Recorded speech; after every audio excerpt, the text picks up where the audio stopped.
मंच पर आसीन विद्वजनों, श्री राधा वल्लभ त्रिपाठी जी और उपस्थित सभी विद्वानों को इला कुमार का अभिनंदन। मैं साहित्य अकादमी को खासकर बृजेंद्र त्रिपाठी जी के प्रति धन्यवाद ज्ञापन करना चाहती हूँ, जिन्होंने इस बड़े कद के महत्वपूर्ण संगोष्ठी की कल्पना को साकार किया, साथ ही ज्ञान प्रवाह हो गई। योग वशिष्ठ का नाम मेरे लिए मेरी स्मृति में 1980 के दशक से जुड़ा हुआ है, जिसे मैंने जगन्नाथपुरी के न्यानका बाबा के आश्रम में गुरुदेव दादा से सुना था, लेकिन पढ़ा बाद में। जब भी मैं स्वयं को योग वशिष्ठ के संदर्भों के समक्ष पाती हूँ, तो मेरे सम्मुख मध्य प्रदेश के एक कस्बे शिकारा के निकट स्थित नदी और जंगल के बिंब आ खड़े होते हैं, जहाँ घनी छायाओं वाले वृक्षों के नीचे बैठकर 1993 में पहली बार इस पुस्तक को मैंने पढ़ा था, और पहली बार करीब आने के क्रम में इसके पृष्ठों के बीच छिपे ज्ञान रहस्य पूरी पृथ्वी और आकाश के बीचों बीच अचानक तनकर खड़े हो गए थे। उदग यतः सर्वाणि भूतानि प्रतिभ्रांति स्थितानि च यत्र वोप शमम यान्ति तस्मै सत्यात्मने नमः। ब्रह्म नमस्कार के बीच सत्य ज्ञान और आनंद को एक सूत्रित करने वाली पुरानी प्रथा एक बार फिर नवी हो उठी थी। मेरी दृष्टि में यह महान ग्रंथ योग वशिष्ठ उसी युक्ति को हर प्रकरण में पालन करता है, जिसे बलि विरोचन कथा में इस तरह इंगित किया गया है। बाल बल्लाल लई त्वेन युक्त्या नियमन्ति ये राजा नाम तम समालोक्य पद्मा साधयन्ति ते।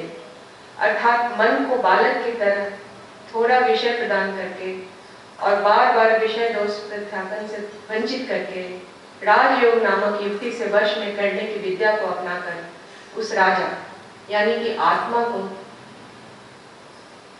साक्षात्कार कर स्वयं राजा के पद को प्राप्त किया जाता है, अर्थात आत्म तत्व का ज्ञाता बना जाता है। इस पूरी पुस्तक में वशिष्ठ ने मानो इस खास विधि का पालन करते हुए राम को तरह तरह की कथाओं के द्वारा प्रबोधित किया है। हम देखते हैं कि पूरे योग वशिष्ठ में कथाओं, विवरणों, स्वालाप वगैरह वगैरह के बीच जो तत्व मुख्य रूप से स्थित है वह है ब्रह्म से जुड़ाव की बात, आत्म तत्व को जान लेने की बात, और यह विशिष्ट भाव ही है विशिष्ट का योग का वशिष्ठ। वशिष्ठ के द्वारा उद्धृत प्रकरणों में कहीं भी संशय छिपा हुआ नहीं है।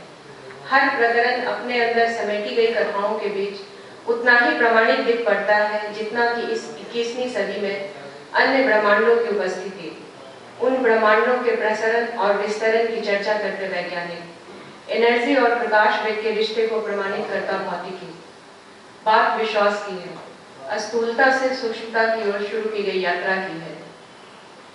यहाँ मैं योग वशिष्ठ के रचनाकार, इसके शिल्प, इसमें वर्णित योग, मेडिटेशन आदि को इंगित न करते हुए इसमें वर्णित महतत्व की उपस्थिति पर अपने वक्तव्य को केंद्रित करना चाहती हूँ।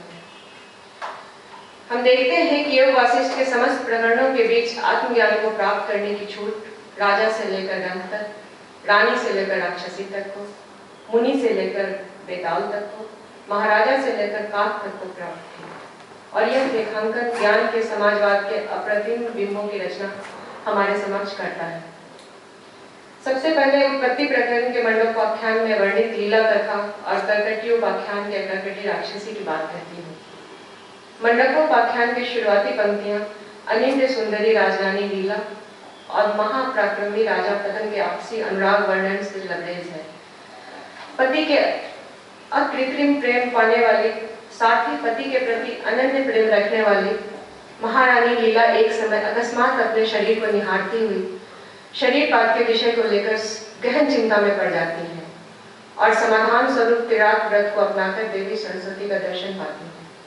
उनसे वरदान पाती है अंत में आत्मज्ञान के। चिति नाम जाम रूप काम नाम काम चरा चरा धरा मई विदंति वे जयंती थे। जो प्राणी पड़ा चिति ईश्वर चैतन्य रूप को नाम रूप पात्मक जगत कल्पना रूप उपाधि से रहित और अपराचिति जीव चैतन्य रूप चराचर देह आदि रूप को उपाधियों से रहित और जन्म आदि विकारों से रहित जानते हैं, वे मुक्त हो जाते हैं। इस बहुमुखी कथा के बीच अनगणित आश्चर्यजनक पड़ाव आते हैं। लीला सरस्वती के संग ब्रह्मांड के छोर तक जाती है, ब्रह्म संपुट को देखती हैं, दूसरे ब्रह्मांड में प्रवेश करती हैं, भूतकाल में स्थित पूर्व जन्म को देखती हैं, आगे के कालखंड में स्थित नए शरीरधारी राजा विदुरथ को देखती हैं। लीला एक साथ भूत, वर्तमान और भविष्य की दृष्टा बनती है। लेकिन सबसे मुख्य बात जो पूरी कथा में बैठी हुई है वह है अपरूप सुंदरी लीला के द्वारा आत्मज्ञान प्राप्ति की बात। देवी सरस्वती तरह तरह से लीला के प्रति आत्म तत्व को विवेचित करती हैं। लीला स्व से संबंधित अनेकों प्रश्न पूछती हैं और सटीक उत्तर पाती हैं। अनुत्कीर्णा यथा पंके पुत्री चांद दारुणी यक्ष वर्षा भशी कलके तथा सर्गा स्थिता पर। जैसे खिलौने बनाने के लिए तैयार की गई गीली मिट्टी में न बनाए गए खिलौने स्थित रहते हैं और स्याही के चूर्ण में अक्षर स्थित रहा करते हैं, वैसे ही ब्रह्म के अंदर सृष्टियां स्थित हैं। यानी कि वे सृष्टियां उपस्थित तो है ही नहीं, लेकिन उस परम ब्रह्म के बिना सृष्टियां उत्पन्न हो भी नहीं सकती। इस स्तर के अनेक ज्ञानिक श्लोक इस प्रकरण में बिखरे हुए हैं जो आत्म को, ब्रह्म को वर्णित करते हैं। अंत में ज्ञानवती लीला के साथ राजा पद्मवती सरस्वती का आशीर्वाद और अपना पूर्ण शरीर पाते हैं। साथ ही पूर्व लीला की प्रतिरूप राजमहिषी दूसरी लीला को भी। यह सुख भरी कथा राजा रानी के परलोक से वापस आने की बात के साथ अपने पीछे अनेकों अनसुलझे प्रश्नों के जंजाल को छोड़कर समाप्त हो जाती है। व्यष्टि चेतना, समष्टि चेतना, हिरण्यगर्भ चेतना का प्रश्न, अस्थूल शरीर, सूक्ष्म शरीर और चिन्मय शरीर का प्रश्न, सौर मार्ग, ध्रुव मार्ग के ऊपर स्थित ब्रह्मांड के संपुट का प्रश्न, चिदाकाश में भूतकाल, वर्तमान काल और भविष्य काल की एक साथ उपस्थिति का प्रश्न हमारे चारों ओर मरनाने लगता है। इन सभी प्रश्नों के ऊपर जो सबसे दुष्ट प्रश्न झांकता है वह है जीव के गमनागमन का प्रश्न। यह प्रश्न हमें डराता भी है। अब दूसरी कथा पर नजर डालते हैं तो करकटी उपाख्यान के अंतर्गत करकटी राक्षसी के रूप रंग का वर्णन मन में अजीब से बिंब पैदा करता है। कज्जल पंखा द्रेडी वोग्रा शाल भंजिका हिमात्रे पार्श्वे करकटी नाम राक्षसी। हिमालय पर्वत के उत्तर भाग में पंख के पर्वत के समान काली विशाल शरीर धारिणी और भयंकर कार्य करने वाली करकटी नाम की राक्षसी थी। इस कथा में उत्तर में रहने वाली वह करकटी राक्षसी विशुचिका और अन्यायवादिका के नाम से जानी जाती थी। उसकी भूख मानो ऊंचे पर्वत के शिखर से भी बृहदाकार थी। उसी भूख की तृप्ति के लिए, तृष्णा पूर्ति के लिए पहाड़ की चोटी पर जाकर एक पैर पर खड़ी होकर 1000 वर्ष तक वह तपस्या करती है और ब्रह्मा जी से वर पाती है और सूची रूप धारण कर विशुचिका बन मनुष्यों का सूक्ष्म रूप से हनन करती है। लेकिन उसकी भूख मिटती नहीं है। फिर से 7000 वर्ष तक भारी तपस्या करने वाली सूची महाविज्ञान रूप देह वाली बनती है और तरह तरह के कार्य कुछ इस प्रकार करती है कि आकाश रूप वह सूची कोई कार्य ऐसा न छोड़ती है जो वह कर सकती थी। लेकिन सभी कार्यों को करने के पश्चात उसे मानसिक तृप्ति तो यथायथंचित प्राप्त होती है, किंतु शारीरिक तृप्ति कभी प्राप्त नहीं होती। आहार की तलाश में क्षुधा तृप्ति के लिए निर्जन स्थानों में डोलती हुई वह राक्षसी गुणियों की हिंसा नहीं करती थी। एक दिन ऐसे ही जब वह आहार की तलाश में घूम रही थी तो किरातों के नगर का अतिशय धीर एवं ज्ञानी राजा अपने मंत्री के साथ नगर भ्रमण पर निकला हुआ दिख पड़ता है। राक्षसी पहले तो उन्हें डराती धमकाती है, फिर कई प्रश्न पूछती है। करकटी कई अन्य प्रश्नों के साथ यह भी पूछती है कि अम्बुदी के अंतर बुदबुदों के समान जो लाखों ब्रह्मांड हैं, वे किस एक संख्या वाले अणु के अंदर लय को प्राप्त हो जाया करते हैं। एकस्य अनेक संख्यस्य कस्याणोऽम्बुधेरिव अंतर ब्रह्मांड लक्षाणि लीयन्ते बुद्बुदाइव। पहले मंत्री और फिर राजा करकटी के प्रति आत्म का, ब्रह्म का वर्णन करते हैं कि यह संपूर्ण जगत अधिष्ठान रूप से ब्रह्म की विवर्त भूतमयी लीला मात्र है, अन्य कुछ भी नहीं। कोटि द्वयंतरालस्थम मध्य कोटि द्वयीमयम् यस्य चित्तमयी लीला जगदेति चित्राचरम्।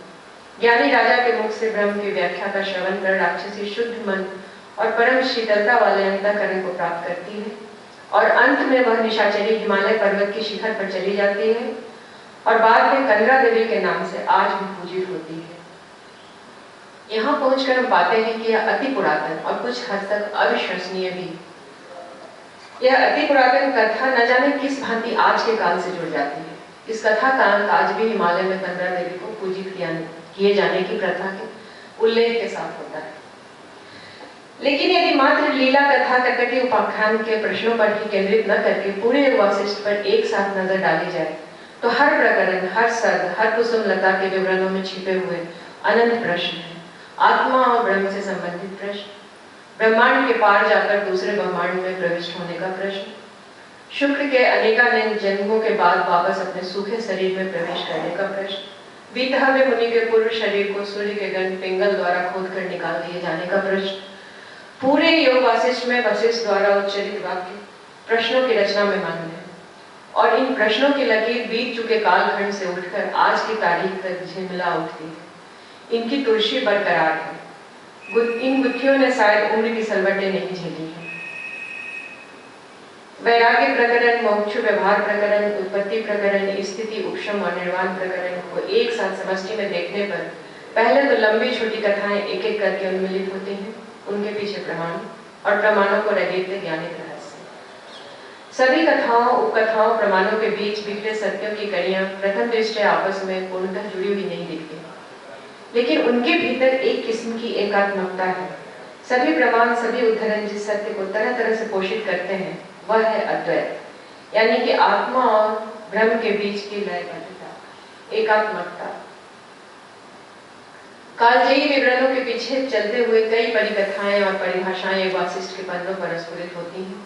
उन परिभाषाओं के घेरों में बंद वे सत्य हैं जो पंच तात्विक जगत में स्वयं को स्थित मानकर शायद अपनी सत्यता सिद्ध न कर पाए, लेकिन जहां मन के अंदर छिपे सूक्ष्म संसार के सत्यों पर नजर गई, सारी परिभाषाएं अपने प्रमाणिक स्वरूप में मुस्कुराने लगती हैं, संशयों को अंगूठा दिखाने लगती हैं।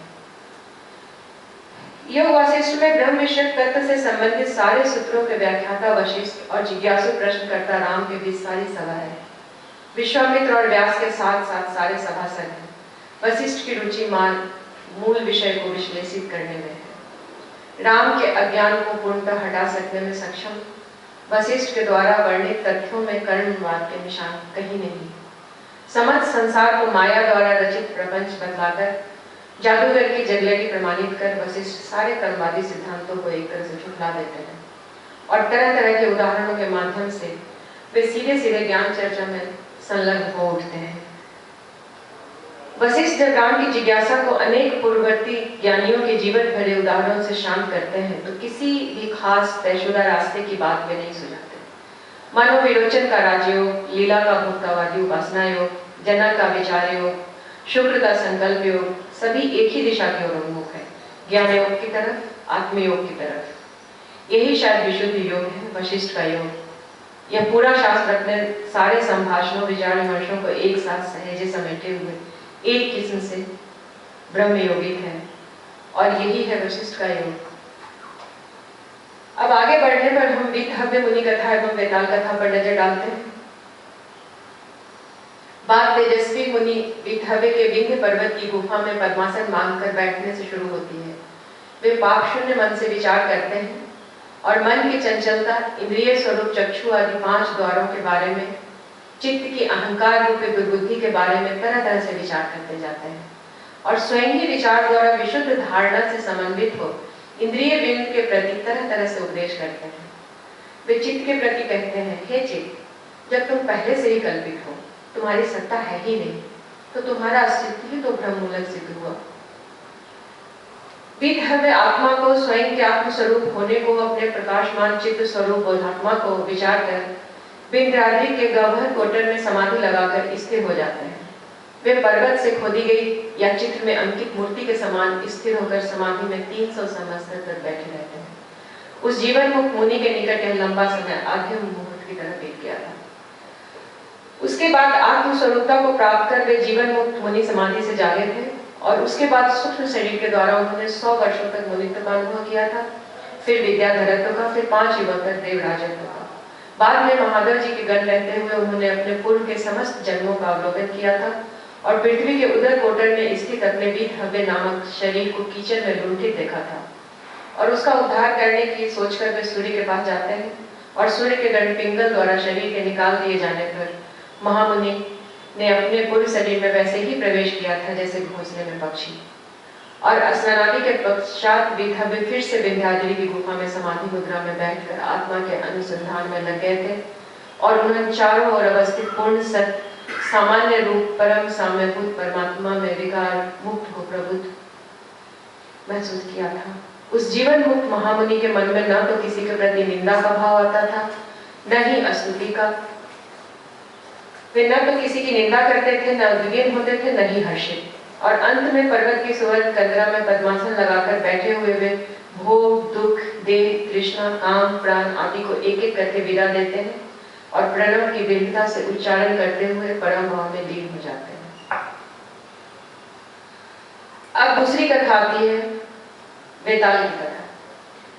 विंध्याचल की महाटवी में विचरने वाला दीर्घकाय वेताल यानी राजा के सामने आ जाता है और पहले तो राजा को डराने की चेष्टा करता है, बाद में आत्म संबंधी प्रश्न पूछता है और उनके सही उत्तर भी पाता है। रंभा स्तंभो यथा पत्र मात्रमेवं पुनः पुनः अंतरंत अस्थान्तश्च तथा कोणु स एव हि। जैसे केले के खंभे के भीतर और भी भीतर और उसके भी भीतर बार बार उतारने पर मात्र छिलका ही दिख पड़ता है, वैसे ही सबके भीतर और उसके भी भीतर कौन सा अणु है जो प्रकाश करता है। ज्ञानी राजा वेताल के प्रश्नों के उत्तर देता है और हजारों वृक्षों से युक्त वन, हजारों वनों से समन्वित विशाल पर्वत, नदियों से युक्त द्वीप आदि का उदाहरण देते हुए परिपूर्ण आकृति वाले सर्व सत्ताधारी परम पुरुष की बात बताता है। प्रधानम सर्व सत्ता नाम तादृश अस्ति परम तादृशा नाम सहस्राणि पुरुषा नाम महात्मा नाम।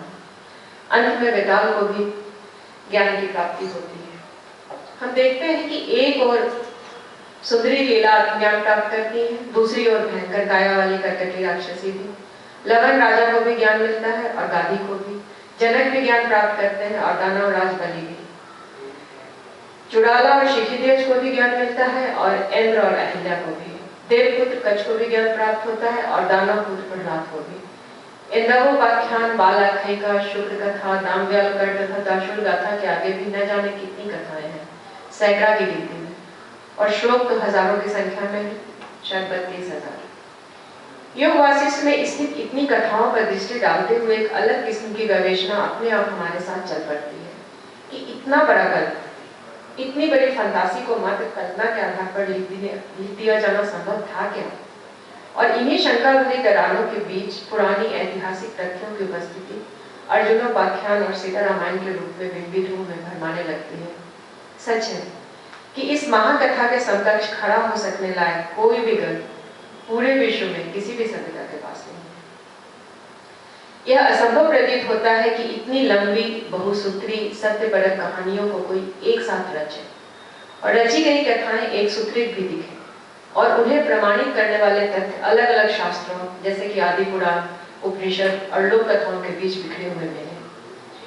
यहाँ पर मैं एक बात को कहना चाहती हूँ, न जाने या मैंने गुरुमुख से सुना था या किसी पंडित से, लेकिन योग वासिष्ठ के बारे में यह कहा जाता है कि यह भविष्य काल की कथाओं को भी अपने में समेटे हुए है।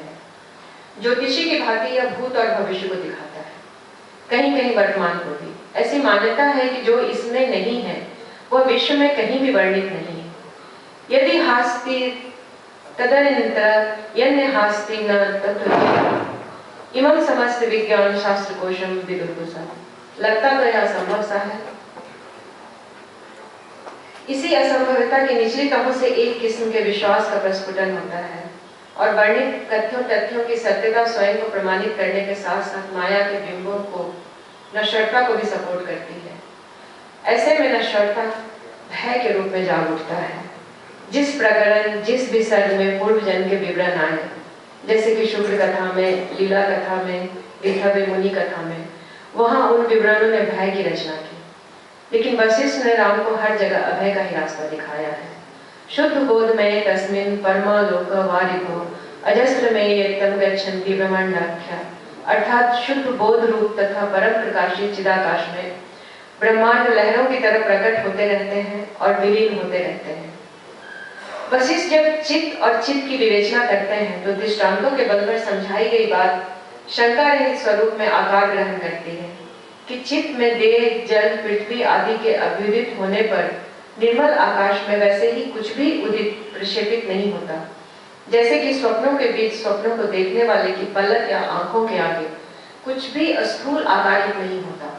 लेकिन स्वप्न दृष्टा को प्रतीत होता है कि जड़, जमीन, महल, नदी, बंधु बांधव सभी साकार अस्थूल स्वरूप में है। अर्थात दृष्टा की अपनी बुद्धि ही स्वप्न में एक साथ अनेकों आकार धारण करती है। फूल, फल, हाथी, घोड़ा, ऊंट, बहेरा, युद्ध, प्रेम, घृणा आदि आदि।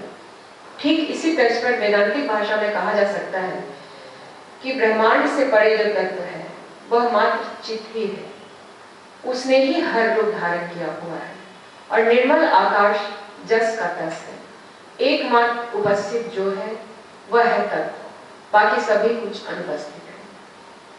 वशिष्ठ द्वारा अनेकों प्रकार से विवेचित यह सत्य आखिरकार अकाट्य प्रतीत होता है कि चित्त और चिदाकाश ही सबका मूल है और वह चिदाकाश अद्वितीय, असीम, शांत, कारण रहित, भ्रमशून्य, आदि, अंत और मध्य रहित है। कथाओं के बीच तरह तरह के पड़ाव आते हैं। राजा बलि अपने समस्त राष्ट्रीय व्यापारों में उलझे हुए अचानक ज्ञान की तृष्णा से भर उठते हैं और पिता विवेचन द्वारा बताई गई बातों का मनन करके तथा गुरु शुक्राचार्य द्वारा चित्त की विवेचना को सुनकर पूरे जगत को, लोक को, दिशाओं को, स्वयं को भी चित्त स्वरूप स्वीकारते हैं। विप्रराज गाधी कमलों से युक्त तालाब में गले तक डूबे हुए तपस्या करते हैं और विष्णु भगवान के द्वारा रचित माया कालखंड में स्वयं को महसूस कर ज्ञान को प्राप्त करते हैं।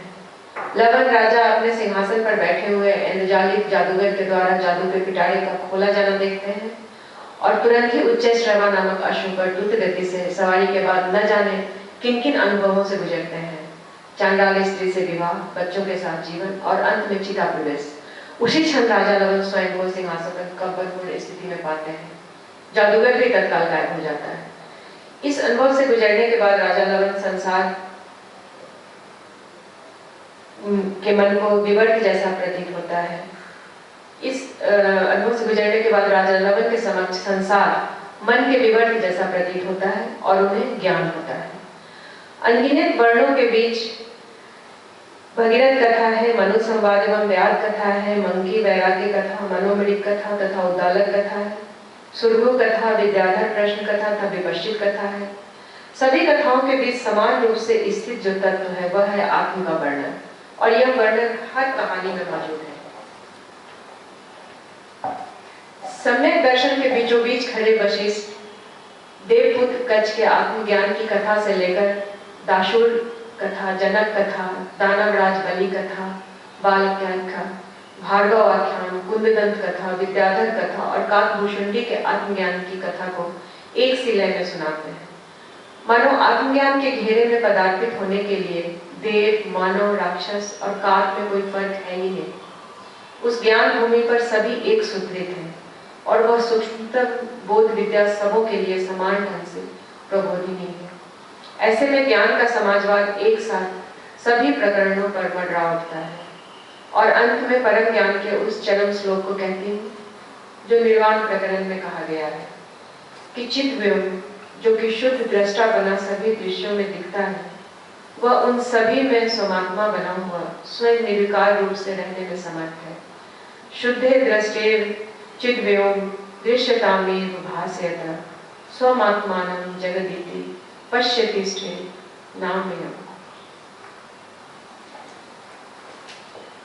इसके साथ ही मैं अपने इस आलेख को खत्म करती हूँ। ज्ञान का समाजवाद मुझे योग वासिष्ठ कुछ इसी रूप में समझ आई कि जितनी कहानियां हैं उसमें किसी के लिए कोई मनाही नहीं है। ज्ञान प्राप्त करने की सबों को सुविधा है, सभी योनि को, पक्षी को भी, दानों को भी। दाशूर वृक्ष के शीर्ष पर बैठकर ध्यान लगाकर ज्ञान प्राप्त करते हैं, गाधी जल में डूबकर ज्ञान प्राप्त करते हैं। तो इस कहानी में न राक्षसी के लिए बंधन है, न रानी के लिए बंधन है। बालकों को एक कहानी सुनाती है उनकी ढाई माँ। वो उस कहानी में वो सुनाती हैं कि तीन राजपुत्र थे जिसमें से 2 का तो जन्म ही नहीं हुआ था और एक अभी गर्भ में भी नहीं आया था। उसी कहानी में आगे बढ़ते बढ़ते वो जब बताती हैं कि वो लोग ऐसी जगह जाते हैं, भुवन में जाते हैं जिसमें 2 भुवन में तो भित्ति और स्तंभ भी नहीं थे, और तीसरे भुवन में अभी कोई उसके बनने की बात ही नहीं शुरू हुई। तो ये सभी कहानियां एक साथ वशिष्ठ सुनाते हैं राम को, इस मतलब से सुनाते हैं कि उन्हें ज्ञान हो, उन्हें प्रबोध है।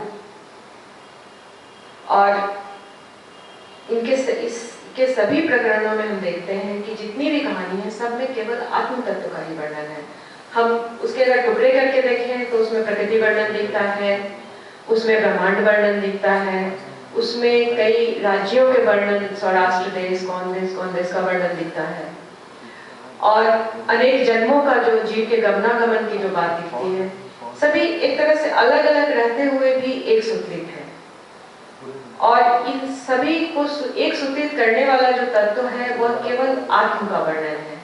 मुझे लगता है कि इसके कारण ही इस पुस्तक को हम अभी तक भुला नहीं पाए हैं। ये पता नहीं कितने दिनों पुरानी ये पुस्तक है, पिछले कल्प की है, पिछले चतुर्युगी की है, या कब लिखी गई है, लोगों के मुंह से सुनी हुई, बाद में लिपिबद्ध बाद में हुई है। लेकिन इन कहानियों पर संदेह करने की इच्छा मेरी नहीं होती है। थोड़े बहुत हम ये सोच सकते हैं कि थोड़ा लोग मन में आने से कुछ चीजें जुड़ जाती हैं, कुछ चीजें जोड़ दी जाती हैं, खास करके जो अंतिम खंड है निर्वाण का उत्तरार्ध, निर्वाण प्रकरण का उत्तरार्ध। लेकिन बाकी पूरी योग वासिष्ठ मात्र अद्वैत की ही कथा है, मात्र सेल्फ को बताने वाली, सेल्फ को विवेचित करने वाली, तरह तरह से ज्ञान के रास्ते पर ले जाने वाली कथा है। इस किताब में अगर हम ढूंढने निकले तो कोई भी कहानी में किसी भी वर्णन के बीच में और किसी तत्व पर इतना ज्यादा केंद्रित नहीं किया गया है जितना कि आत्म तत्व पर। हर पृष्ठ से मानो आत्म तत्व की बात ही इस रूप में या उस रूप में झांकती है। एक बार मैं फिर धन्यवाद करूंगी इस कार्यक्रम के संयोजक लोगों का, जिन्होंने इतनी बड़ी पुस्तक को केंद्र में रखकर इस कार्यक्रम की कल्पना की।